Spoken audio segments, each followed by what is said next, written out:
Bonjour chers frères et sœurs en Jésus-Christ. Bonjour chers frères et sœurs qui croient en Dieu. Aujourd'hui, nous voulons parler du satanisme. Ce que le chrétien doit savoir du satanisme. Donc nous intitulons cette vidéo « Ce que le chrétien doit savoir du satanisme ». Vous voyez que dans le mot satanisme, il y a le mot Satan. Que veut dire le mot Satan? Le mot Satan veut dire obstacle. Ça veut dire obstacle. Et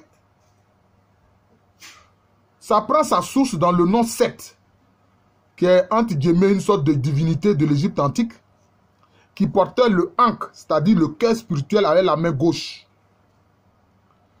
C'est lui qui a assassiné son frère Osir ou Osiris. Mais je ne vais pas m'étendre sur ce côté-là. Donc, c'est la source du nom Satan. Ça vient de Seth, qui était, entre guillemets, disons, une divinité de l'Égypte antique.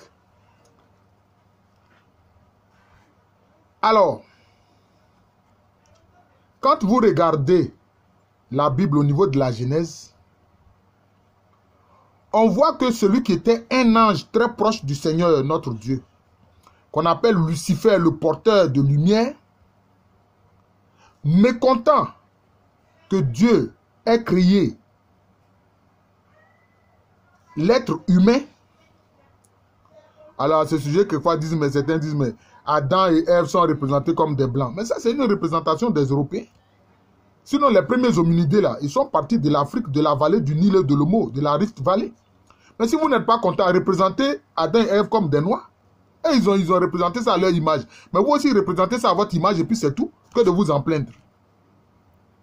Si les Chinois aussi veulent, ils peuvent représenter Adam et Ève comme un Chinois. C'est une affaire de prototype humain, c'est tout.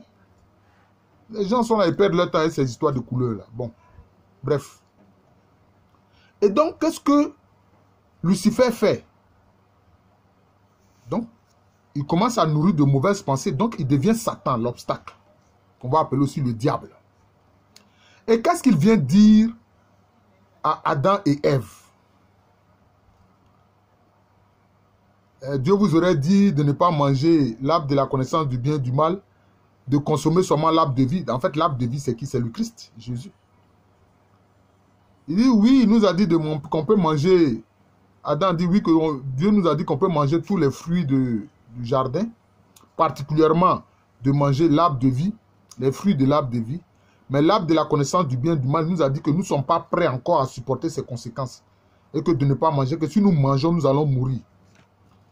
Et Satan, le menteur, lui, il fait croire que c'est Dieu maintenant qui ment. Il dit non, non, non, c'est pas vrai. Si vous mangez là, vos yeux vont s'ouvrir, vous deviendrez comme Dieu lui-même. Vous voyez? L'être humain a le désir d'être Dieu. Et ça, cela existe en beaucoup de gens encore aujourd'hui. Hein. Ils veulent être Dieu. Comme certains chefs d'État qui croient être Dieu. Parce qu'ils ont tous les pouvoirs entre les mains. Bon, bref. Pourtant, ils ne peuvent pas contrer la mort. La mort les rejoindra forcément. Et donc, quand Adam et Ève finalement mangent ce fruit de l'arbre de la connaissance du bien et du mal, vous voyez bien, dans cet arbre, on dit connaissance du bien et du mal. C'est ça. Mais quelquefois, les gens disent, mais pourquoi la mort existe? Mais nous sommes sur la terre dans le domaine de l'arbre de la connaissance du bien et du mal. Mais quelquefois, vous faites une action, vous pensez que c'est bien, mais quelques années après ou quelques temps après, ça se révèle catastrophique. Mais parce que vous n'avez pas le Saint-Esprit, vous n'avez pas le discernement. C'est ça. Mais en fait, Satan jalousait Adam et Ève. Pourquoi? Parce qu'il y a des textes dits apocryphes ou deutérocanoniques qui ne font pas partie du canon de la Bible, qui a été fixé. Donc ce sont des textes, disons, qui sont à côté. Des textes deutérocanoniques ou apocryphes. Et dans ces textes-là, il est dit que quand Dieu a conçu le projet de créer un être humain, certains anges n'étaient pas d'accord, notamment Lucifer n'était pas d'accord. Et un tiers des anges étaient de son côté pour dire, mais non Seigneur, tu n'as pas créé un être humain. En plus, cet être humain que tu veux créer là, il sera de terre. Hein? Mais nous sommes ici, nous sommes contents, nous t'adorons. Pourquoi tu veux créer cet être humain-là? Et puis nous savons que cet être humain-là, quand tu vas le créer là, sur terre là, mais il va commettre des crimes. Il sera un être sanguinaire. Hein? Faut le laisser. Nous sommes des gens de lumière, nous sommes des gens de feu que tu as créés. Pourquoi est-ce que tu veux créer cet être de terre là? Et Dieu leur a dit, mais moi je sais ce que vous ne savez pas. Et puis il ne faut pas le minimiser. Hein? Moi là, j'ai mis mon propre souffle en lui. Vous n'êtes que des éléments de mes attributs. Mais lui là, mon souffle en entier est en lui. Donc restez tranquille. Et quand il a créé Adam, enfin il a créé l'être humain, c'est comme ça que dans la Bible on l'a appelé. Si vous voulez donner lui un autre nom, ce n'est pas important. Il leur a demandé de se prosterner devant lui, devant l'être humain. Ils ont dit, ah non, ceux qui n'étaient pas d'accord pour la création de l'être humain, ils ont dit, ah non. Toi, tu nous as dit de t'adorer toi seul, de nous prosterner devant toi seul. Pourquoi tu nous demandes de nous prosterner devant cet être de terre-là? Dieu dit, mais c'est moi qui vous l'ai demandé. Donc, il faut m'obéir. Vous voyez? Parce que l'être humain, il a la plénitude du souffle de Dieu en lui. Il est l'image du Créateur, il est l'image de Dieu. Mais j'ai fait une vidéo pour expliquer la différence entre l'image et la ressemblance. La graine est l'image de l'arbre, mais la graine n'est pas l'arbre. Pour qu'elle devienne l'arbre, on la met en terre, on l'arrose, elle devient aussi un arbre. Et puis les oiseaux peuvent faire leur nid, les hommes peuvent bénéficier de son ombrage, de son écorce, de ses feuilles, de ses fruits. Voilà. Et donc, puisque ce tiers des anges s'est rébellé, et qu'ils n'étaient plus dans la volonté de Dieu, ils sont devenus des démons. Quand vous n'êtes plus dans la volonté de Dieu, vous êtes un démon, même si vous ne le savez pas. Vous êtes dans les ténèbres, même si vous ne le savez pas. Parce que vous n'êtes pas dans la volonté de Dieu. Et que ce que vous faites là s'oppose à la volonté de Dieu. Mais c'est ce qui est arrivé à ceux-là qui sont devenus des démons. Et les satanistes, c'est quoi? Le satanisme, c'est quoi? C'est l'idée selon laquelle l'être humain lui-même doit se proclamer Dieu. Voilà. C'est l'idée selon laquelle certains êtres humains disent qu'eux, ils n'ont pas besoin de Dieu. Voilà, c'est ce qu'ils disent. Ils disent qu'eux, ils n'ont pas besoin de Dieu et qu'eux-mêmes là, ils sont Dieu. Et vous voyez ce qui se passe. Les questions de transhumanisme, hein, où on prétend que la science va pouvoir permettre à l'homme de vivre indéfiniment. Tout ça là, ça entre dans ce projet sataniste là. Les gens pensent que c'est des projets scientifiques simplement. Non, cher frère. Il y a tout un projet derrière.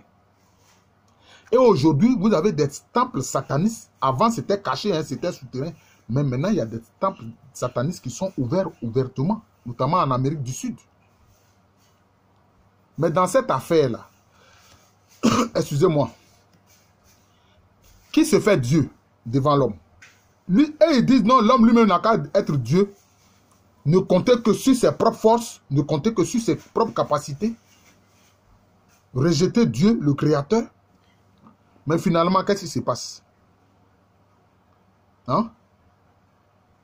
Mais c'est Satan qui maintenant se fait Dieu devant eux. C'est comme ça. Puisque on dit satanisme, donc c'est Satan maintenant qui se fait Dieu devant eux. Vous voyez? Et son image, c'est quoi? Ses symboles, c'est quoi? L'un de ces symboles, c'est le pentagramme inversé. Parce que le pentagramme, c'est, disons, l'étoile à 5 branches.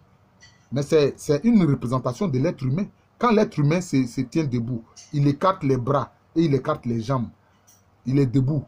Ça forme un pentagramme, donc comme une étoile à 5 branches.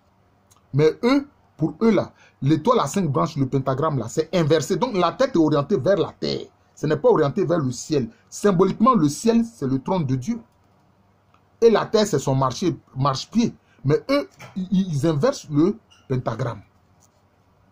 Donc, ils ne veulent pas de Dieu. Deuxième chose, ils ont une représentation d'un être qu'ils appellent Baphomet. Mais cet être-là, c'est qui? C'est une représentation du diable, de Satan. C'est une créature qui a des seins, qui a des pattes d'animal, qui a des cornes et un visage de bouc. Et quelquefois même, on met justement le pentagramme inversé au niveau de sa poitrine. Ou même quelquefois, même certains savants mettre une croix rouge. Vous voyez? cet être-là, Baphomet. Et c'est celui-là qu'ils adorent. Et qu'est-ce qu'ils disent, qu'est-ce qu'ils proclament? Que eux, Satan les rend forts. Et que donc, ils ont le droit de détruire ceux qui ne partagent pas les idées. Ah oui, ils ont le droit de détruire ceux qui ne partagent pas les idées. Et c'est eux qui conçoivent l'idée du nouvel ordre mondial. C'est-à-dire, ils veulent que le monde ait un seul gouvernement. Une pensée unique. C'est-à-dire le projet que des êtres humains ont conçu, où ils voulaient faire la tour de Babel, parler une seule langue, avoir une culture unique, un comportement unique, une croyance unique là. C'est ce que les satanistes veulent reprendre. C'est ce projet-là qu'ils ont repris à travers le nouvel ordre mondial. Maintenant, qu'est-ce qu'ils font? Les rituels, ça consiste à quoi? Ils font des rituels sanglants. Et quand ils font ces rituels sanglants-là, qu'est-ce qu'ils prennent? Qui est la victime de leurs rituels sanglants? Ce sont des enfants. Ce sont des enfants. Souvent des enfants de 3 ans, 4 ans, 5 ans. Voilà. Ils tuent l'innocence. Ils tuent l'innocence. L'idée que la parole éternelle de Dieu est devenue homme, enfant et a grandi pour venir sauver l'homme, ça ne leur plaît pas. Donc ils tuent l'enfant, ils tuent l'innocent. Et c'est eux qui prônent quoi? L'euthanasie. Ils disent, tu es fatigué de vivre sur terre, ben nous on a des médecins, ils vont t'inoculer quelque chose et puis tu es mort, c'est fini. Et ils pensent que quand quelqu'un meurt, c'est fini. Mais son âme va vivre une situation. Et il y a des gens, et c'est les mêmes là qui disent que non, le paradis n'existe pas, l'enfer n'existe pas. Mais une souffrance extrême, c'est un enfer. Même sur terre, quand vous vivez encore là, vous pouvez vivre un enfer. À plus forte raison, quand vous êtes mort et que vous savez que vous avez une âme, votre âme est dans les ténèbres, elle souffre. C'est un enfer. Alors comment vous pouvez dire que l'enfer n'existe pas? Si l'enfer n'existe pas, cela revient à dire que la souffrance n'existe pas. La souffrance extrême n'existe pas. Or, la souffrance extrême existe bien, nous le savons. Nous le vivons ici sur terre. Dans l'arbre de la connaissance du bien et du mal, la terre que nous vivons, c'est l'arbre de la connaissance du bien et du mal. Ce n'est pas la terre des vivants. Vous comprenez? Et c'est ce qu'ils font. Et c'est eux qui parlent de transhumanisme. C'est eux qui font, comme on appelle, la promotion de la transsexualité. Tu es un homme masculin, tu n'es pas content à aller, tu te fais opérer, tu deviens une femme. Tu es une femme, tu n'es pas contente d'être une femme, tu te fais homme masculin. Comme si ils veulent dire que Dieu se trompe dans la création. Dieu se trompe dans ce qu'il crée. Vous voyez? Dieu se trompe dans ce qu'il crée. Mais c'est grave. Et ils sont allés jusqu'à faire une stèle pour qu'on appelle Guidestone dans l'état de Géorgie aux États-Unis, où ils ont fait une stèle, ils ont rédigé des textes en 8 langues. Anglais, allemand, français, mandarin, c'est-à-dire chinois, swahili, etc. Hindi, pour dire qu'il faut que la population humaine là, sur la terre là, soit limitée à 500 millions. Tout le reste là doit mourir. Tout le reste là doit être tué. L'être humain là, les êtres humains sur terre doivent être limités à 500 millions. Vous voyez? C'est ça. Certains même font la promotion des animaux en disant que les animaux sont égaux à l'être humain. Et que l'être humain ne doit pas manger les animaux, etc. Ça, c'est une de leurs idées. Vous voyez? C'est ça. Donc, ils font la promotion de ces choses-là. Et c'est eux qui veulent le nouvel ordre mondial. Et ils disent quoi? Que c'est du chaos qu'un nouvel ordre va surgir. Vous pensez que du chaos, un nouvel ordre va surgir comme ça de lui-même? Est-ce que vous avez pensé ce qui vient après le chaos? Vous ne l'avez pas pensé. Vous avez semé le chaos, vous ne savez pas ce qui va arriver. Mais eux, ils sont pour ça. Ils disent que c'est ce chaos-là qui va faire venir, comment on appelle ça, le nouvel ordre mondial. Vous voyez? Et malheureusement, c'est eux qui ont infiltré les grandes instances internationales. Ça, je le dis. Hein? L'ONU, le FMI, la Banque mondiale, l'OMS, etc. C'est eux. Comment l'OMS a pu dire que l'artémisia, là, ça ne soigne pas le palu, alors qu'on a constaté, c'est vrai que ça soigne le palu à 99%. La preuve, le médecin Congolais qui a commencé à faire la promotion de l'Artémisia, mais ils l'ont assassiné. Ils l'ont assassiné. Ils ont payé quelqu'un qui est venu tirer à bout portant sur lui pour le tuer. Donc voilà le problème du satanisme. Et il y a des hommes qui adhèrent volontairement à cela. C'est pour ça que Jésus a dit, dans la prière sacerdotale, il dit, Père, ce que tu m'as donné, aucun n'a été perdu. Sauf le fils de la rébellion qui lui-même volontairement est allé à sa propre perte. Et il y a des êtres humains qui sont pour ça. Mais ça s'explique. Ça s'explique. Pourquoi? Parce que ces anges déchus qui sont devenus des démons, certains par leur pouvoir ont pu s'unir à des femmes et avoir une descendance au sein de l'humanité. Ah oui. Ce que je suis en train de vous dire là, si vous n'avez jamais entendu parler de ça, cela va vous paraître curieux. On les appelle les démons nés humains. Il y a un frère qu'on appelle Emmanuel Abété. Vous pouvez aller sur YouTube, vous verrez ces vidéos. Mais c'est ceux-là qui, dans la Bible, sont appelés les descendants des Néphilim. Les descendants des Néphilim. Donc, vous les voyez comme ça, ils ont une apparence humaine, mais en fait, ils sont descendants de démons. Ils sont des démons. Et c'est ceux-là qui sont dans ce projet. Et eux, ils ont de grandes capacités. Puisqu'en fait, ils sont des démons, ce sont des anges déchus, faits humains, qui ont pris une apparence humaine. Donc, ils ont plus de capacités même que les êtres humains ordinaires et naturels. C'est ça. Et c'est ceux-là qu'il faut pratiquer le satanisme. Ils contrôlent tout. Les finances mondiales sont contrôlées par eux. Les bourses sont contrôlées par eux. Oui, ce que je dis là peut vous surprendre, mais c'est vrai. Et c'est ceux-là, associés à des êtres humains qui entrent pleinement dans ce projet sataniste. C'est-à-dire d'obstacle pour l'être humain. Heureusement que le Saint-Esprit est sur terre et œuvre et poursuit l'œuvre du Seigneur Jésus-Christ, l'œuvre d'amour. Donc le satanisme, en fait, c'est une œuvre de haine. C'est une œuvre de haine qui se poursuit. C'est une œuvre de haine. Mais quelquefois, vous voyez, même certains dans l'histoire, certains conquérants qui étaient des criminels notoires. Un bonhomme comme Genghis Khan, il dit qu'il voulait accumuler les têtes pour en faire une montagne. Mais beaucoup de conquérants dans l'histoire n'étaient que des partisans du satanisme, des criminels notoires. Et ils sont célébrés par l'histoire.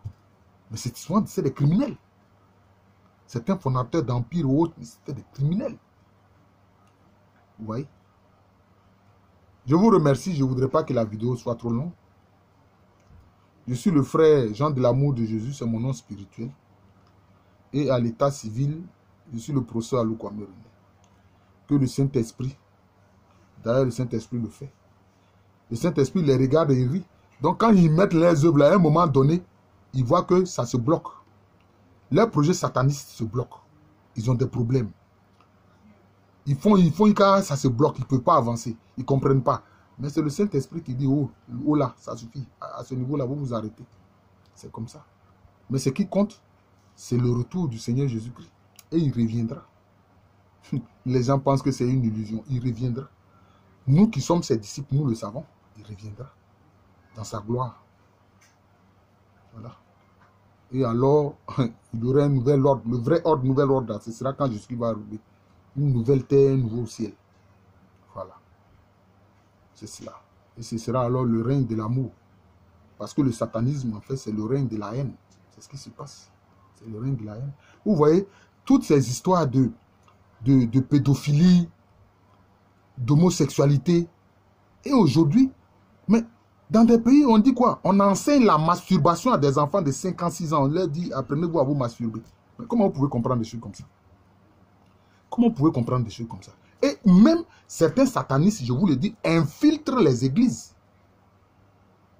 Infiltrent les églises. Et c'est ça que les gens souvent ont du mal à comprendre. Même dans l'église catholique, il peut aller jusqu'à la très haute hiérarchie. Mais regardez ce pape Nicolas V qui a dit que non, le noir n'a pas d'âme, donc on peut en faire ce qu'on veut, esclave, traite négrier, il dit il est d'accord. Mais est-ce que celui-là, ce pape-là, il avait l'Esprit Saint? Non. C'était sans doute un sataniste ou un démon né humain qui a gravi l'échelon quand il est devenu pape.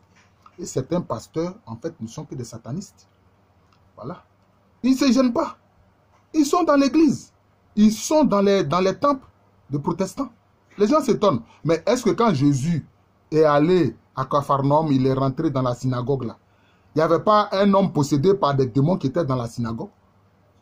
Ça ne gêne pas les démons, les satanistes d'entrer dans des églises, d'entrer dans des temples. Ça ne les gêne pas du tout. Non. Ça ne les gêne pas.